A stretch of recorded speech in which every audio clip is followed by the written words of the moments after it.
तो इनके बीच में क्या होगी? फोर्स। फोर्स कैसी होगी? अट्रैक्टिव और, ठीक है। अब उस फोर्स की डायरेक्शन जो थी, यानी कि 1 2 1 के ऊपर फोर्स लगा रहा है, 1 2 के ऊपर फोर्स लगा रहा है, यानी ये इसके ऊपर भी फोर्स लगा, दोनों चार्जेस हैं तो दोनों एक दूसरे के ऊपर फोर्स लगाएंगे। उन फोर्स की डायरेक्शन, मैग्नीट्यूड दोनों फोर्सेस का मैग्नीट्यूड जो होगा that will remain same. See this is the simply magnitude, है ना। ये भी F है, ये भी F है। 2 1 1 2 ये रिप्रेजेंट कर रहे हैं कौन किसके ऊपर फोर्स लगा रहा है, मैग्नीट्यूड सेम है। बट जब हम एरो लगा देते हैं इट मींस हम डायरेक्शन की भी बात कर रहे हैं। तो एरो के साथ ये माइनस साइन आ गया, मतलब मैग्नीट्यूड तो सेम है बट डायरेक्शन, यानी दोनों चार्जेस एक दूसरे के ऊपर फोर्स लगाएंगे, इक्वल फोर्स होगी, but the magnitude of that, direction of that force will be different. तो this is Coulomb's law in vector form. अब बात करते हैं यूनिट्स चार्ज की। What are the units of charge?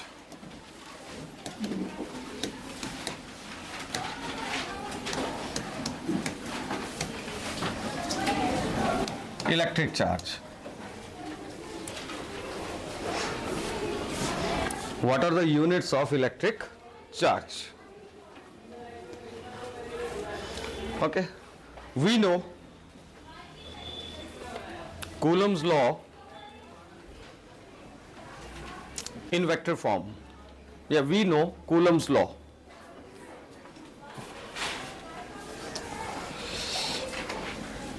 That is force. We are taking here simply magnitude, not directions. That's why we are not taking here arrow. जब arrow नहीं लगा है तो remember we are talking about magnitude only, कि कितनी force, कहाँ को, उसकी बात नहीं कर रहे हैं, ठीक है। F is equal to what? 1/4 pi epsilon naught Q1 Q2 upon R square।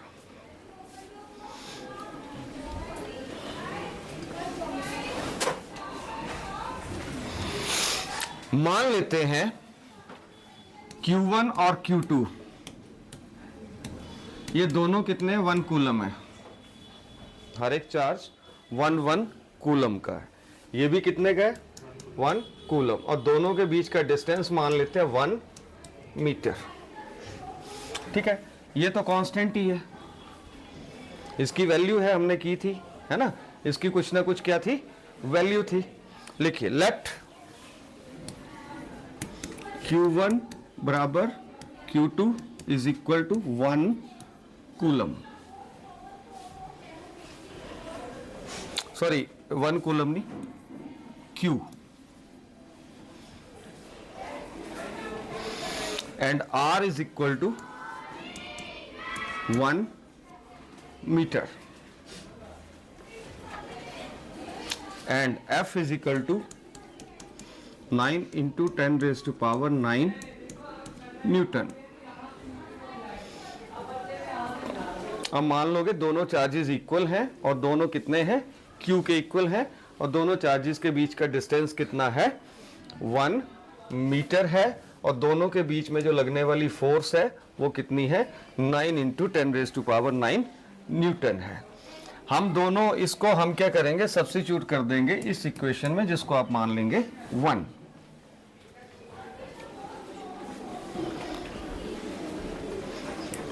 ठीक है, पुट इन 1, तो 9 into 10 raised to power 9 is equal to, इसकी वैल्यू भी क्या होती है? 1/4 पाई एप्सिलॉन नॉट की वैल्यू, ये आ गया न्यूटन में, और इसके यूनिट क्या होते हैं? 1/4 पाई एप्सिलॉन नॉट की वैल्यू होती है 9 into 10 raised to power 9, इसके यूनिट्स क्या होते हैं? Newton metre square coulomb inverse square, ठीक है। ये आ गई 1/4πε0 की वैल्यू, और Q1 इंटू Q2 किसके इक्वल है? Q के इक्वल है। तो Q1 भी Q के इक्वल, Q2 भी Q के इक्वल, अपॉन कितना आ गया? 1 मीटर।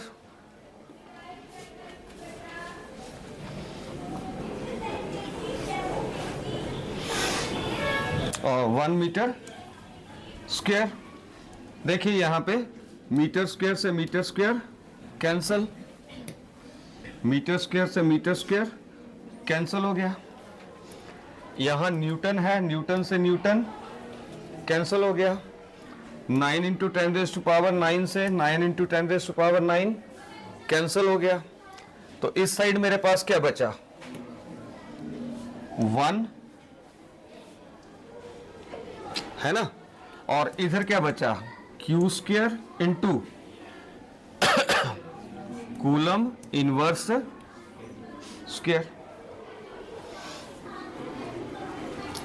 कूलम इनवर्स स्क्वायर को इधर ले आओगे, इधर मल्टीप्लाई हो रहा है तो इधर क्या होगा? डिवाइड होगा। इसको आप ले आओगे इधर तो ये क्या आएगा मेरे पास? 1 by coulomb inverse square is equal to Q square. Coulomb inverse square को ऊपर ले जाएंगे तो क्या आएगा? Coulomb square. और कुछ नहीं लगा तो क्या लगा देंगे? 1 इंटू एनीथिंग वही होगा, ठीक है, is equal to Q square. तो यहां से Q क्या आ जाएगा? Q is equal to ±1 coulomb.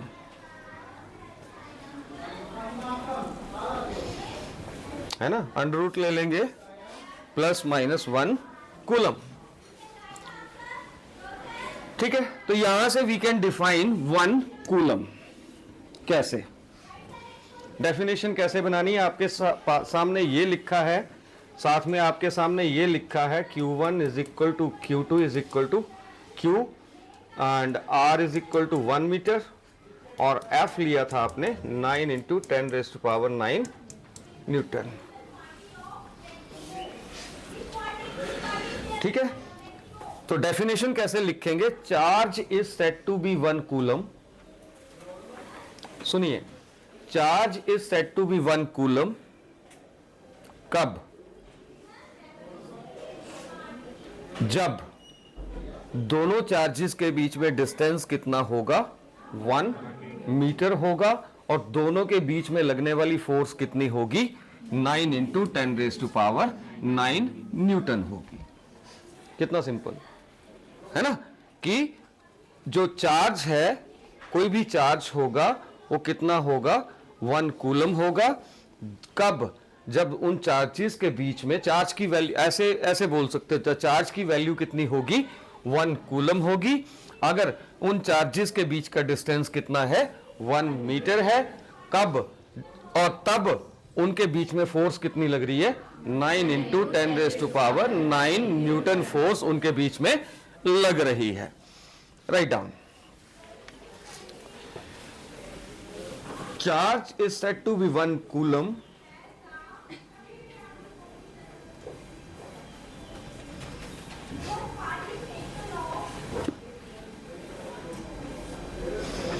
which when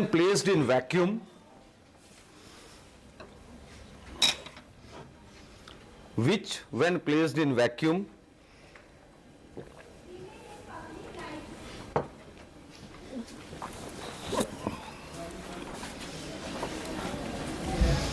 at a distance of 1 meter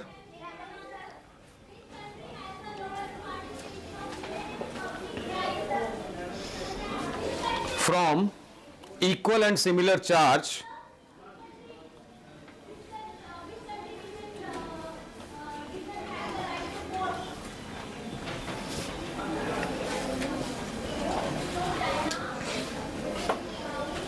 and they repel each other by a force of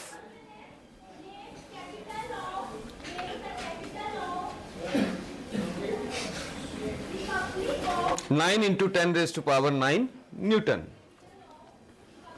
bye a force of 9 into 10⁹ newton. Coulomb जो है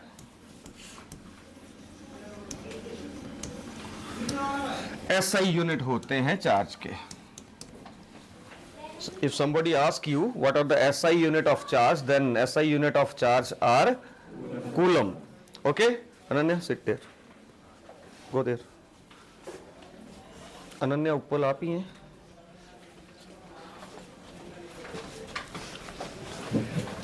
और CGS unit लिखिए। CGS unit of charge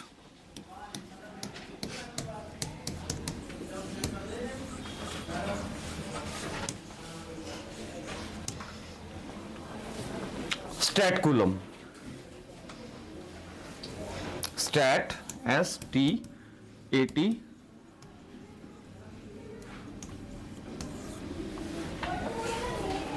stat coulomb.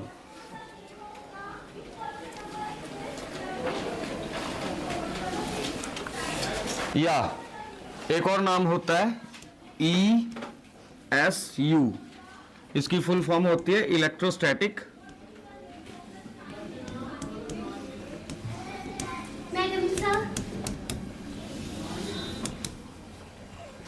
समृद्धि, बाद में आओ।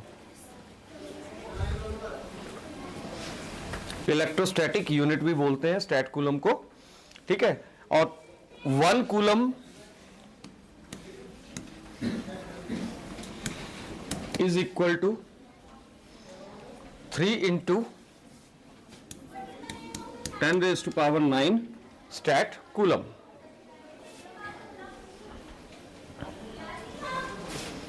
एक वो भी समृद्धि थी,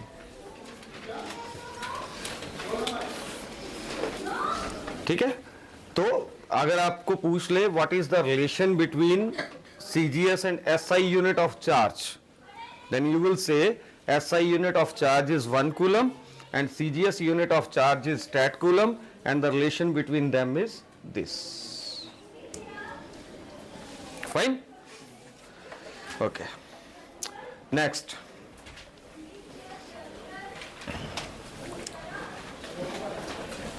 बहुत इंटरेस्टिंग है, बहुत काम आएगा।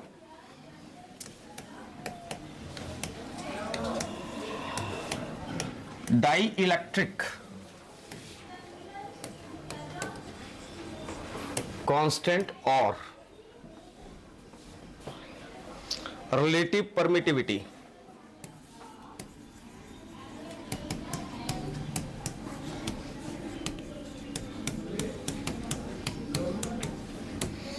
ये वर्ड तो आपने सुना है, मैंने कहा था इसको बहुत ध्यान से याद रखिएगा। Permittivity. Can you tell me Ananya Sharma the how we are representing permittivity?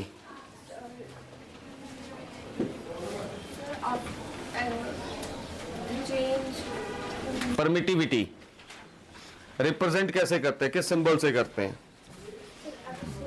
Epsilon. Permittivity करोगे आप एप्सिलॉन से, ठीक है। अगर चार्जेस वैक्यूम के अंदर हैं, चार्जेस वैक्यूम के अंदर हैं तो यहां एप्सिलॉन नॉट लगा दोगे, और अगर चार्जेस किसमें हैं, मीडियम के अंदर हैं, तो आप एप्सिलॉन एम लगा दोगे, ठीक है। तो अभी जो हमने चार्ज की कूलम की डेफिनेशन पढ़ी, तो उस डेफिनेशन में भी which when they are placed in vacuum बोल रहा है वहां पे। बिकॉज क्यों वैक्यूम बोला था वहां पे, क्योंकि हमने यहां पे जो लिया था, यहां पे 1/4 पाई एप्सिलॉन नॉट लिया था। इट मींस जब यहां पे एप्सिलॉन नॉट है तो ये चार्जेस कहां पे हैं, वैक्यूम के अंदर है। यानी कूलम ने जब ये एक्सपेरिमेंट किया तो उसने जो एक्सपेरिमेंट किया था उस समय उसने चार्जेस को कहां पे रखा, वैक्यूम के अंदर रखा, और तब उसने फोर्स कैलकुलेट की थी, समझ गए। फिर उसने चार्जेस को किसी मीडियम के अंदर रख दिया, सपोज एयर के अंदर रख दिया, सपोज वाटर के अंदर रख दिया, कोई भी और मीडियम ले सकते हो आप, उसके अंदर चार्जेस को रखा, उसने फिर फोर्स कैलकुलेट की। पहले उसने वैक्यूम में की, ठीक है, फोर्स कैलकुलेट, फिर उसने उन चार्जेस को कहां पे रखा, किसी मीडियम के अंदर रखा, उसने फिर से फोर्स कैलकुलेट की, ठीक है, और उसने फिर डिफरेंस देखा फोर्स के बीच में क्या डिफरेंस आ रहा है, वहां से उसने इस चीज को स्टडी किया कि वो फोर्स, क्योंकि चार्जेस तो सेम है, Q1 Q2 दोनों के बीच का उसने डिस्टेंस भी सेम रखा। उसने पहले चार्जेस को वैक्यूम के अंदर रखा, फिर उसने चार्जेस के बीच में लगने वाली फोर्स कैलकुलेट की, ठीक है, फिर उसने चार्जेस उठाए, डिस्टेंस भी सेम रखा, वही चार्जेस उसको किसी मीडियम के अंदर रख दिया, तो उसने देखा फोर्स कुछ डिफरेंट आ रही है, वैल्यू ऑफ फोर्स जो कैलकुलेट की उसने वो डिफरेंट है। तो उसने बोला चार्जेस भी सेम है, डिस्टेंस भी सेम है, तो फोर्स डिफरेंस आ रही है, इसका मतलब मीडियम का डिफरेंस है। तो कोई भी है कूलम्स लॉ, उसके अंदर मीडियम को रिप्रेजेंट कौन कर रहा है, ये चीज कर रही है, इसलिए उसने permittivity of medium, permittivity of free space, normally हम दो वर्ड यूज करते हैं, और वैक्यूम, दोनों एक ही बात है। जहां पे हम फ्री स्पेस बोलें या वैक्यूम बोलें, ठीक है, तो उसका मीनिंग एक ही है, जहां पे एयर भी ना हो, दैट इज फ्री स्पेस और वैक्यूम। तो डाइलेक्ट्रिक कांस्टेंट या रिलेटिव परमिटिव, रिलेटिव से लग रहा है पता, कंपैरिजन, ठीक है, किनका, दो परमिटिविटीज का, उसको बोलेंगे हम रिलेटिव परमिटिविटी, या उसको बोल देते हैं हम dielectric constant. Right down, consider two charges Q1 and Q2 placed in vacuum at distance small r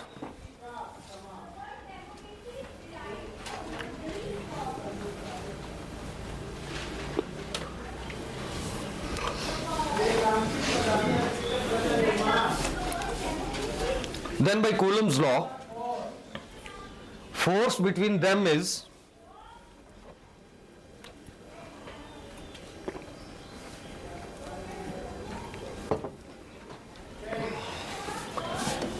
F is equal to 1/4 pi।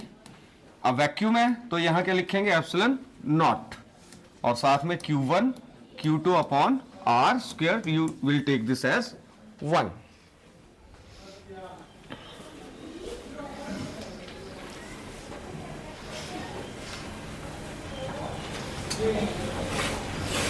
Now place these charges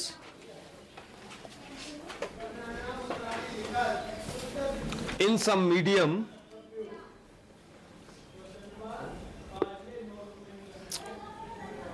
having permittivity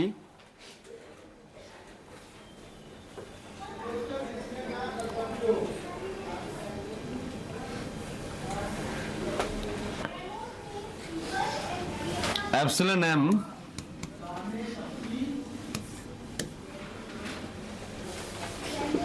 epsilon m, आपने epsilon m ही लिखना है, मैं कुछ और लिख रहा हूं, मैं आगे का लिख रहा हूं बेटे, EM नहीं, एप्सिलॉन ऐसे होगा, गोल होगा ये, epsilon m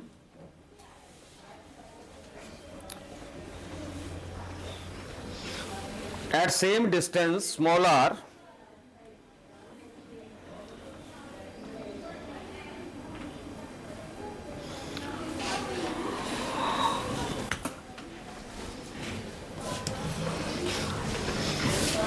at same distance small r, then force between them is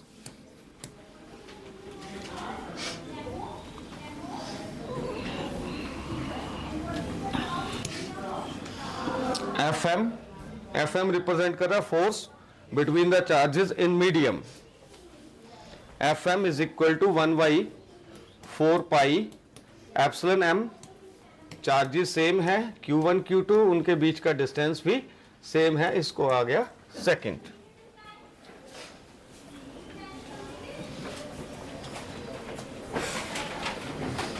now divide 1/2, divide 1/2। तो F upon F M is equal to 1/4 pi epsilon naught upon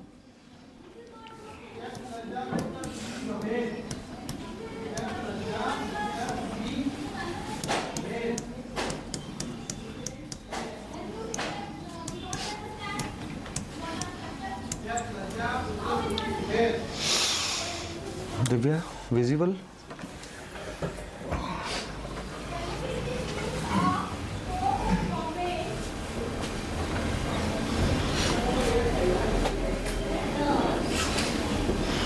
now here ये कट जाएंगे, 4 pi से 4 pi cut गया। What you will get epsilon M upon epsilon not.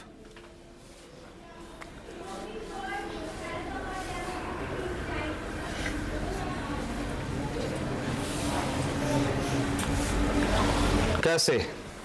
1/एप्सिलॉन not है, 1/एप्सिलॉन M है। ये जब ऊपर जाएगा तो कहाँ आएगा? ऊपर आएगा। तो यहां से हम देख सकते हैं, आप इसको भी ऐसे लिख सकते हो, अगर वैक्यूम के अंदर है तो एफ नॉट लिख लो, तो इधर एफ नॉट आ जाएगा। F naught means force between the two charges in vacuum और free space. F M force between the two charges in some medium. So here, from here, F naught upon F m is equal to epsilon m upon epsilon naught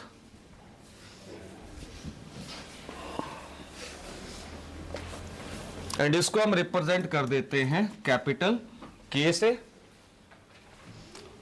which is known as, या दो परमिटिविटीज के ratio है तो epsilon r भी लिख देते हैं। K को बोलते हैं हम dielectric constant,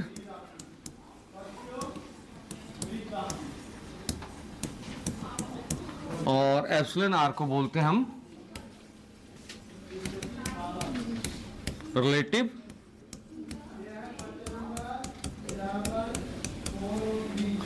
permittivity.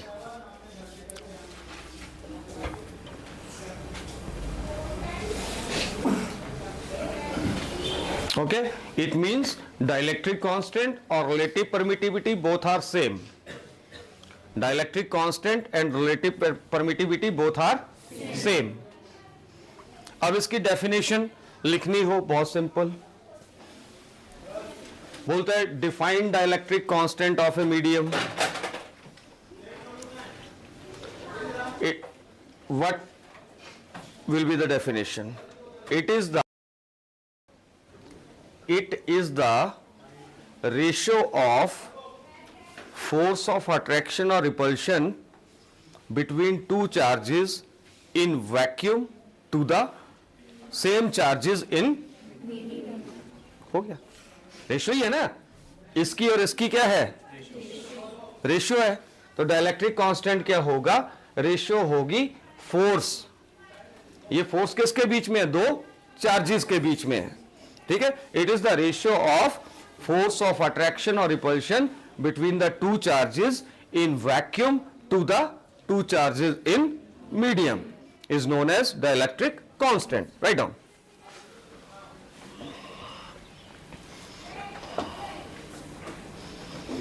It is the ratio of force of attraction or repulsion between the two charges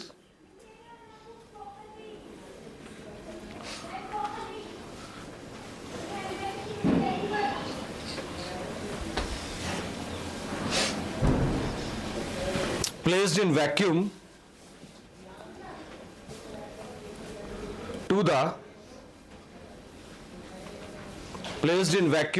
to the force of attraction or repulsion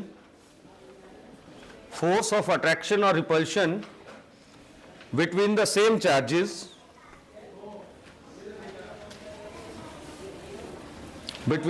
charges placed in medium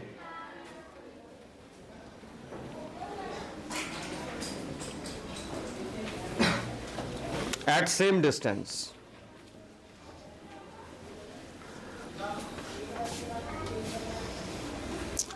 If you want to write down the definition of relative permittivity, then it is the ratio of, ये भी लिख सकते हो और ये भी लिख सकते हो, it is the ratio of absolute permittivity of the medium to the absolute permittivity of the vacuum. Write down. It is the ratio of absolute permittivity of the medium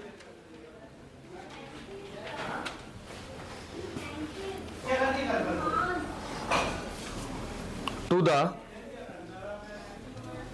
absolute permittivity of the vacuum.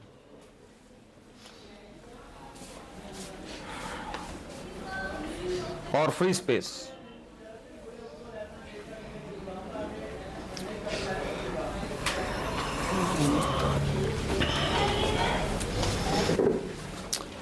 तो अभी तक हमने जो बात की, हमने बात की force between the two charges, only two, दोनों के बीच में. But here are many charges. Suppose कोई हमारे पास ऐसा सिस्टम है जिसमें बहुत सारे चार्जेस हैं, Q1 है, Q2 है, Q3 है, Q4 है, Q5 है, ठीक है, और Qn है, n चार्जेस हैं सपोज. अब होगा क्या, Q1 Q2 के ऊपर फोर्स लगाएगा है ना. तो उसको क्या लिखते हैं, Q1 Q2 के ऊपर फोर्स लगाएगा F12, ये लिखते थे. नहीं, Q1 के ऊपर फोर्स सारे चार्जेस लगाएंगे, उसको क्या लिखेंगे, जिसके ऊपर फोर्स लगती है उसको हम लिखते हैं पहले, जो लगाता है उसको लिखते हैं बाद में. अब मान लो ये लक्षिता है हमारी, ये Q1 है, ये Q2 है, Q3, Q4, Q5, Q6, Q7, Q9, Qn, ठीक है. अब चार्जेस हैं, उनकी तो आदत है फोर्स लगाना, जैसे इंसान है उनकी आदत है गप्पे मारना, है ना. तो ये इसके साथ गप्पे मार रही है, ये इसके साथ गप्पे मार रही है, पर वो इसके साथ भी मार रही है, इसके साथ भी मार रही है, ठीक है. इसी तरह से चार्जेस क्या करेंगे कि मान लो Q1 चार्ज है, इस Q1 Q2 के ऊपर तो फोर्स लगाएगा, Q2 Q1 के ऊपर भी फोर्स लगाएगा, Q1 के ऊपर Q3 भी फोर्स लगाएगा, Q1 Q3 के ऊपर भी फोर्स लगाएगा, Q2 Q3 के ऊपर फोर्स लगाएगा, इस तरह सारे चार्जेस एक दूसरे के ऊपर फोर्स एक्सर्ट करेंगे. तो अगर हमारे पास दो चार्जेस हैं तब तो सिंपल था, कूलम लॉ से 1/4 pi epsilon not Q1 Q2 upon R square कर दिया. पर अगर हमारे पास मल्टीपल चार्जेस हैं, ठीक है, तब हमारी टोटल फोर्स कितनी होगी, सारे एक दूसरे के ऊपर कितनी फोर्स लगा रहे हैं, उसको कैलकुलेट करना है. तो उसको कैलकुलेट कैसे करेंगे, तो उसके लिए एक है principle of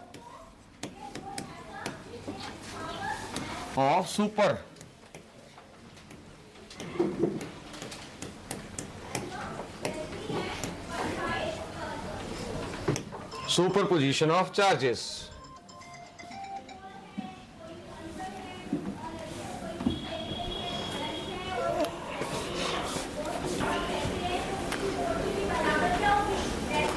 This principle states that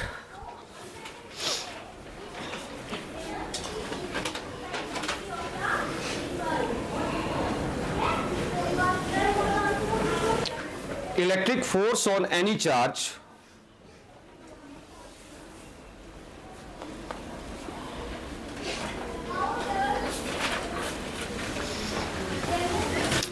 due to a number of charges at rest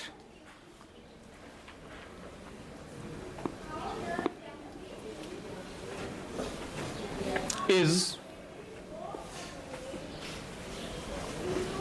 vector sum of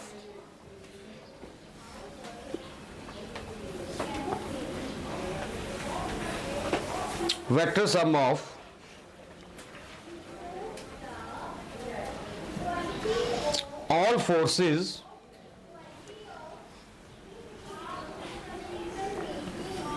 on that charge due to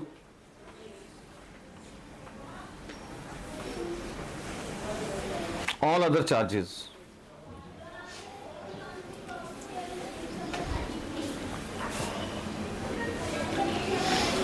तो पहले बात करते हैं, मैं इस चार्ज Q1 है, इसके ऊपर बाकी सारे चार्जेस के कारण क्या लग रही है, फोर्स लग रही है, उसको लिख लेते हैं।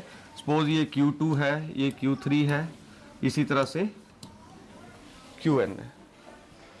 तो जो फोर्स लग रही है फर्स्ट चार्ज के ऊपर, don't write, see here, F1 first के ऊपर जो फोर्स लग रही है F1। अब F1 जो है फोर्स पहले चार्ज के ऊपर है बाकी सारे चार्जेस के द्वारा। तो F1 के पहले चार्ज के ऊपर फोर्स कौन लगा, वो खुद के ऊपर तो लगा नहीं सकता, उसके ऊपर कौन लगा सकता है, 2, 3, 4 बाकी के, है ना। तो दूसरा चार्ज जो फोर्स लगा रहा है उसको मैंने लिख दिया F1 2, ठीक है। अब इसके ऊपर तीसरा भी लगा रहा है F1 3। अब इसके ऊपर फोर्स भी लगा रहा है। अब इसके ऊपर मैं सारे नहीं लिखूंगा, फर्स्ट के ऊपर कौन लगा रहा है, nth भी लगा रहा है। तो ये फोर्स जो है F1, ये फोर्स है चार्ज Q1 के ऊपर due to all other charges 2, 3, 4 सभी के, ठीक है।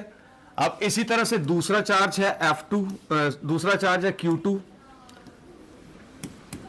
ठीक है। अब 2 के ऊपर फोर्स लगेगी, तो 2 के ऊपर फोर्स कौन लगाएगा, 1 भी लगाएगा, 3 लगाएगा, 4 लगाएगा और बाकी के सारे लगाएंगे। तो उसको लिख देते हैं F2। तो इसके ऊपर लग रही है, कौन लगा रहा है, फर्स्ट लगा रहा है, ये खुद के ऊपर तो लगा नहीं सकता, तो F2 नहीं आएगा। इसके ऊपर और कौन लगा सकता है, 3 लगा सकता है। इसके ऊपर फोर्स और कौन लगा सकता है, 4 लगा सकता है। इसके ऊपर और फोर्स कौन लगा सकता है, nth लगा सकता है, ठीक है। अगर हम थर्ड चार्ज की बात करें बेटे, तो थर्ड चार्ज जो है कौन है, F3 है। अब इसके ऊपर फोर्स कौन कौन लगा सकता है, 1 भी लगा सकता है ना। तो 3 इसके ऊपर किसने लगाई, 1 ने। इसके ऊपर और कौन लगा सकता है, 2 लगा सकता है। इसके ऊपर और कौन लगा सकता है, 4 लगा सकता है। खुद के ऊपर तो मैं फोर्स लगा नहीं सकता, कोई खुद को चांटा मारेगा, है ना, नहीं मारेगा ना। तो इसके ऊपर ये खुद फोर्स नहीं लगा सकता, तो इसके ऊपर और फोर्स कौन लगा सकता है, N लगा सकता है। अब इसी तरह से हम फोर्थ चार्ज की बात करें तो भी ऐसे आएगा, ठीक है। मैं लास्ट चार्ज Fn की बात कर लेता। nth के ऊपर कौन लगा सकता है, 1 लगा सकता है। nth के ऊपर 2 लगा सकता है। nth के ऊपर प्लस ऑन प्लस n तो आ नहीं सकता, n के ऊपर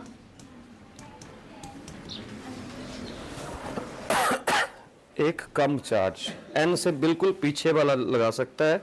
n खुद के ऊपर कोई फोर्स, समझ आ रही बात, है ना। आबे सिंह खालसा, बी रेगुलर, नहीं तो parrot fly in the sky सुना है, तोते उड़ना एग्जाम में। So take care, be regular now. Clear है, बहुत सिंपल है।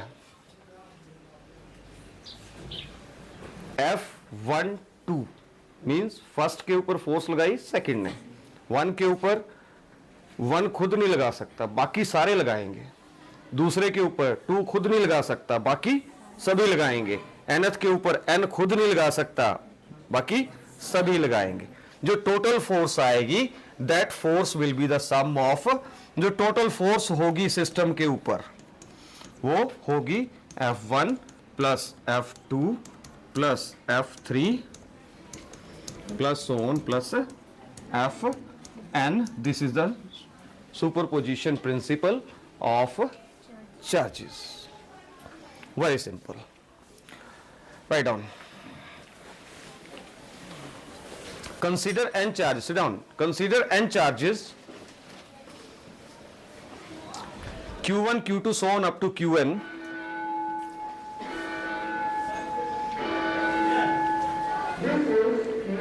at points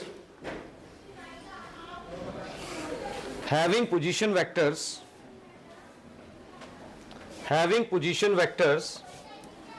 r1 vector comma r2 vector comma r3 vector so on comma rn vector.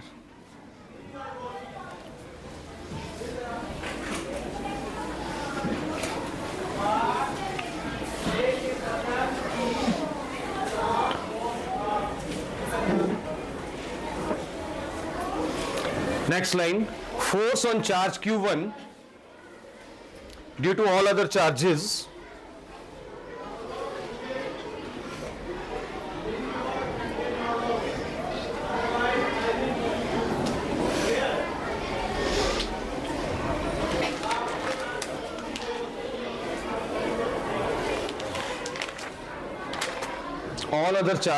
is, ये लिखिए first equation,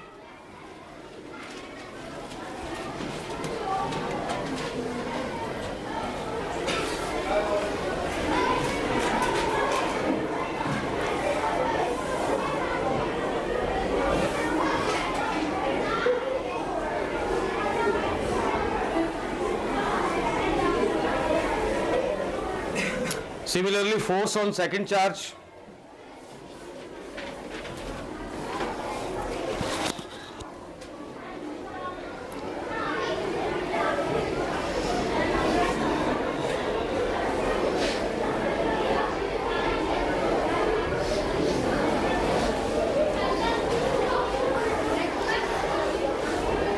similarly force on nth charge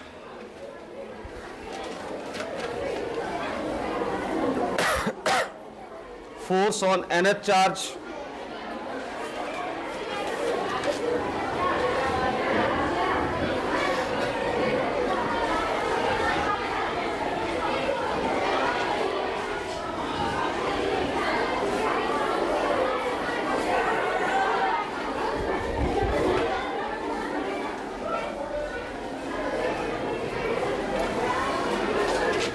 written, fourth on nth charge, okay, then total force on the system of n charges is total force on the system of n charges is the sum of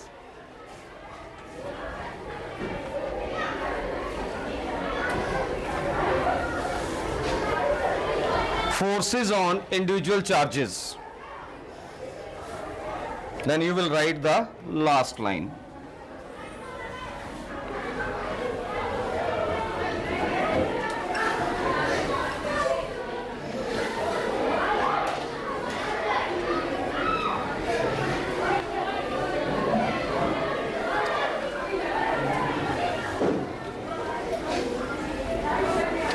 Fine?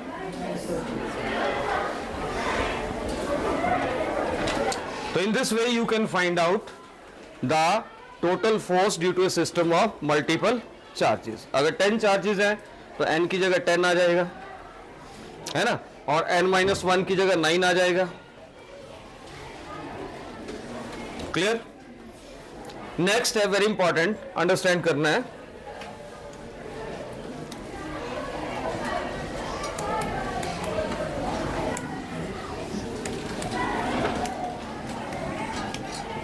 Charge distribution. Charge distribution.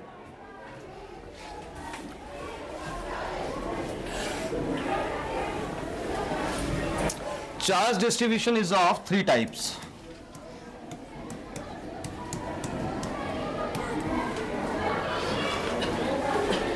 Listen, अगर charges किसी line के ऊपर हैं, line कैसी भी हो सकती है, स्ट्रेट हो सकती है, कैसी भी हो सकती है, लाइन होनी चाहिए, ठीक है.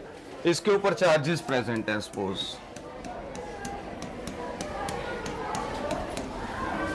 तो इसको बोल लेंगे लीनियर चार्ज डिस्ट्रीब्यूशन।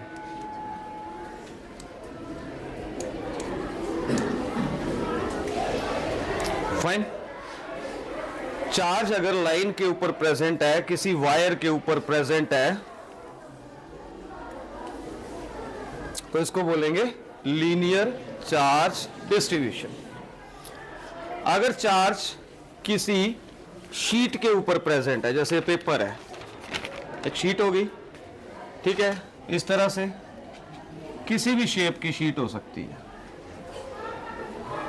ओके। अगर चार्ज इसके ऊपर प्रेजेंट है,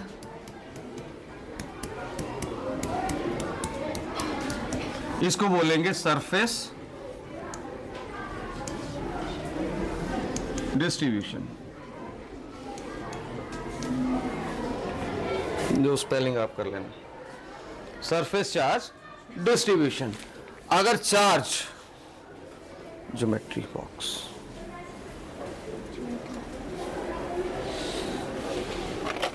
किसी डिब्बे के ऊपर प्रेजेंट है जिसका वॉल्यूम है, लाइन है, तो इसकी क्या होगी, लेंथ, ठीक है।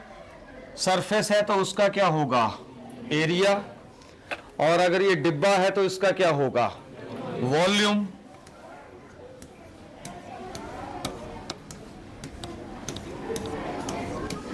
अगर चार्ज इसके ऊपर प्रेजेंट है, किसी डिब्बे के ऊपर प्रेजेंट है, तो इसको बोलेंगे वॉल्यूम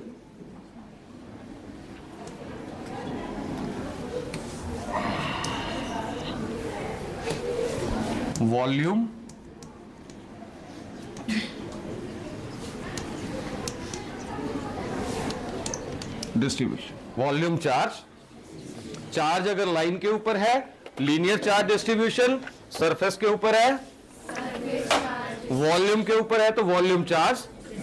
तो we have 3 kind of charge distribution. हम बार बार यूज करेंगे, चार्जेस में भी करेंगे, इलेक्ट्रिक फील्ड में भी करेंगे, पोटेंशियल में भी करेंगे, और एक्सप्रेशंस भी ऑलमोस्ट सेम होते हैं। तो I will show you the comparison करिए, बहुत इजी है। Charge distribution is of 3 types. One is surface charge, linear charge distribution, दूसरा surface charge distribution, and third one is volume charge distribution, okay.